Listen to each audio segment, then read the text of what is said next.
Tengah hari tadi, saya berkesempatan makan tengah hari bersama tokoh ekonomi negara. Mantan Menteri Kewangan, itu Yang Mulia Tengku Razali Hamzah. Kami berbincang tentang bagaimana masa depan negara dalam sektor ekonomi. Dan saya melihat bahawa kenyataan Datuk Tengku Razali, dia agak ragu dan bimbang. Kerana katanya sehingga saat ini masih belum terlihat gerakan-gerakan yang mantap untuk memajukan ekonomi. Laporan yang beliau dapat, masih ramai lagi yang tidak ada pekerjaan. Pergerakan ekonomi masih lagi dalam perlahan. Jadi saya bertanya kenapa? Menurut beliau, kerana sehingga saat ini kita masih belum mempunyai satu economic policy ataupun unjuran dasar ekonomi. Kerana zaman Tun Razak dulu, beliau mewujudkan dasar ekonominya adalah dasar ekonomi yang bercorak sosialisme, di mana berusaha untuk semua sama rata dapat merasai kenikmatan dan juga hasil negara. Kemakmuran negara ini dapat dirasai oleh semua. Itu era Tun Razak mewujudkan polisi ekonominya adalah ekonomi yang berbau seperti sosialisme. Kemudian bila hadirnya Dr. Mahathir, dia punya konsep ataupun polisi ekonominya adalah sharing prosperity ataupun perkongsian kekayaan. Itu yang berubah daripada dasar ekonomi baru kepada dasar penswastaan. Sharing prosperity. Tapi masih lagi ada dasarnya. Cuma selepas Dr. Mahathir Pak Allah tak ada nampak dia punya polisi ekonomi. Apabila Datuk Seri Najib mengambil alih kepimpinan negara, beliau berusaha untuk mewujudkan kembali dasar ekonomi yang bercorak ala sosial, tapi cara baru. Itu yang nampak pergerakan, pengujutan, PEN Borneo, banyak projek-projek digunakan untuk rakyat. Jadi ini masih lagi seperti polisi ekonomi, economic policy ala Tun Razak, sosialisme.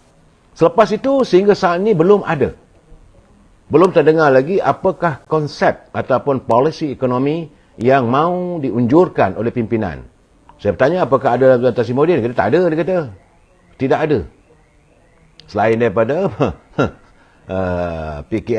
PKP, rakyat terkurung dan sebagainya. That is not economic policy. Dan begitu juga apabila dipimpin oleh Datuk Ismail Sabri. Juga dia kata tak ada polisi. Soal cerita keluarga aku Malaysia ataupun kerajaan keluarga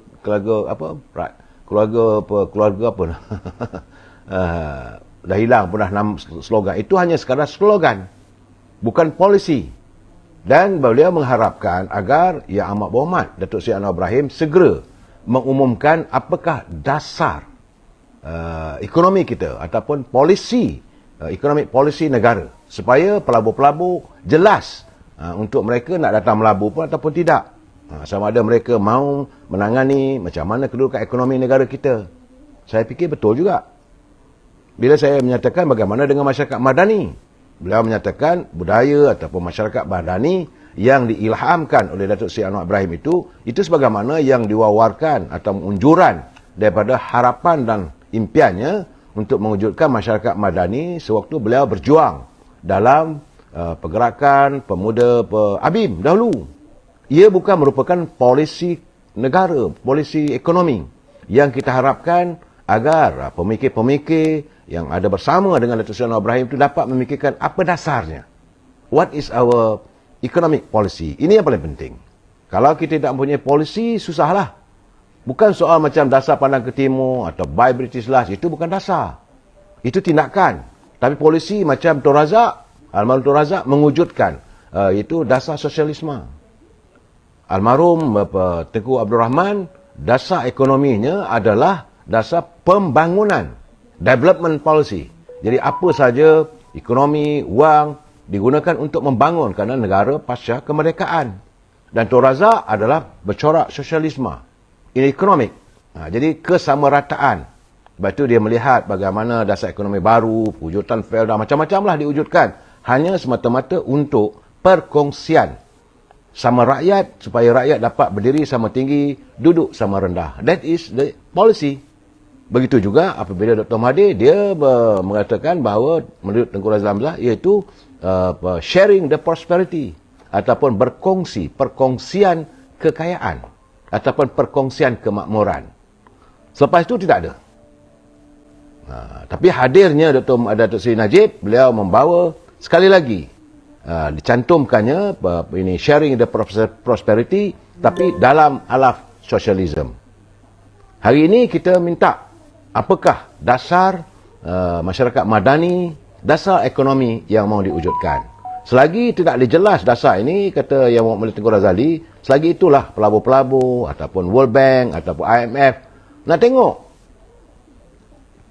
kemana kita ni. Itu keadaannya, saudara. Walaupun hari ini saya melihat beliau tidak menafikan bahawa kedudukan ekonomi negara kita agak mengukuh kerana kestabilan politik, tapi itu tidak boleh dijadikan unjuran semata-mata. Memang selepas Datuk Seri Anwar Ibrahim mengambil alih tampuk kuasa di anjung kuasa di Sri Perdana, market ataupun bursa saham di Kuala Lumpur ada peningkatan, tetapi tak dapat sustain, tak dapat bertahan kerana polisi tidak ada.